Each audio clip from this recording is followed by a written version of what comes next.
Hello दोस्तों, यह कहानी एक सत्य और आंखों देखी घटना है। हमारा गांव गोंडे जिले में पड़ता है।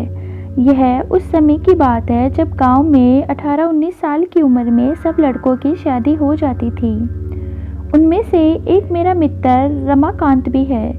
उसकी शादी 3 साल पहले हो चुकी थी और अब उसका गोना भी आ गया था। उसकी बीवी बहुत निडर थी, इसीलिए मैं निडर इसीलिए बता रहा हूँ कि उसकी निडरता एक दिन बहुत भारी पड़ गई थी।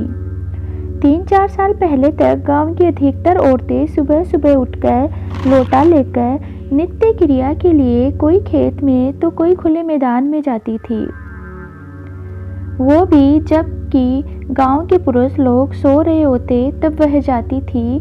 कुछ दिन बीत गया। अब तो रमाकांत को एक सुंदर सी बेटी हुई। बेटी भी अभी 8 महीने की थी। उस समय उसकी बीबी सुबह सुबह अकेली उठकर खेत चली गई और अपने सासू माँ को या फिर जेठानी को भी नहीं जगाया। वह अकेली ही चली गई क्योंकि वह तो बहुत निडर थी। लेकिन उस समय वह ना तो हाथ में चक्कू और ना ही माचिस लिया।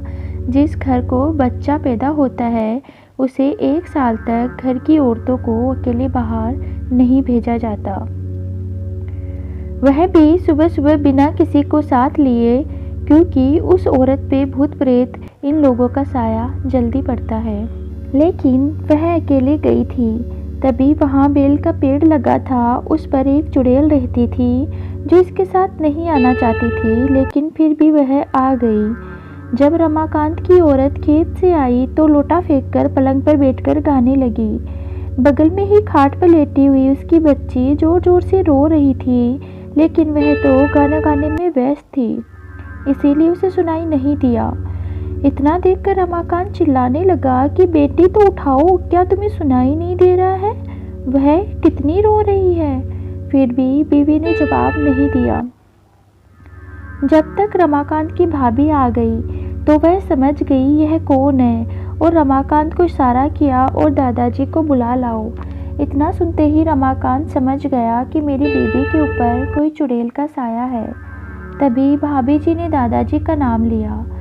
अब तो रमाकांत पलंग पर बैठकर दादागिरी झाड़ने लगा और बोला कि तुम कौन हो और यहाँ पर क्यों आई हो? क्या तुम मुझसे शादी करना चाहती हो? तब तक गांव की कुछ औरतें और पुरुष मजा लेने के लिए इकट्ठा हो गए। चुड़ैल ने कहा कि मुझसे तुम्हें क्यों दिलचस्पी हो रही है? क्यों मुझसे शादी करने के लिए आतुर हो? तो रमाकांत झट से बोला कि मैं कुछ काम धंधा तो करता नहीं, लेकिन अगर तुम मेरे साथ रहोगी तो धन दौलत लाती रहोगी। चुड़ैल ने हंसकर बोला, ऐसा कुछ नहीं होता। हमारे में कोई ना कोई मुखिया जरूर हो रहता है जो धन दौलत की रखवाली करता है। तुम चाहो तो हमारी दुनिया में चलो, तब मैं तुम्हें सब कुछ दूंगी, पर अभी नहीं, क्योंकि तुम जीवित हो। रमाकांत समझ गया कि अब मेरे हाथ कुछ नहीं आने वाला है, तो उसने बोला कि ब्राह्मण परिवार में आते हुए तुम्हें डर नहीं लगा? और नीचे बैठे हुए लोग सब मज़े से हंस रहे थे। तब तक दादाजी भी आ गए और बोला कि यहाँ से सब लोग हट जाओ और अपने अपने घर जाओ। इतने में रमाकांत की बीवी पलंग से नीचे उतरकर सिर पर पल्लू डाल लिया और चुड़ैल भी चली गई। तब रमाकांत मन मन बड़बड़ाने लगा कि इनको भी अभी आना था। अगर थोड़ी देर बाद आते तो क्या पता मैं मालामाल हो जाता। बेचारा रमाकांत दुखी हो गया।